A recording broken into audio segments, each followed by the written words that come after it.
My name is Dr. Hugh Gelder. I am a cardiothoracic surgeon at HCA, Florida, Northside Hospital. I was born in England, moved to the United States when I was a year and a half, graduated medical school from Cornell University in New York City.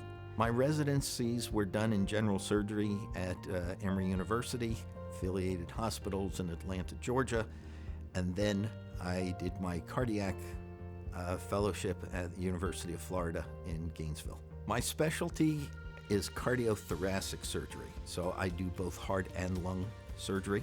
I do the full spectrum of heart surgeries. From the thoracic standpoint, my practice was very heavy in lung resection for lung cancer.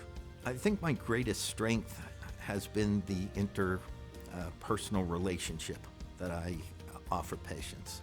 I will sit down and always talk with the patient, make sure that they are their best advocate, that they understand what's going to happen.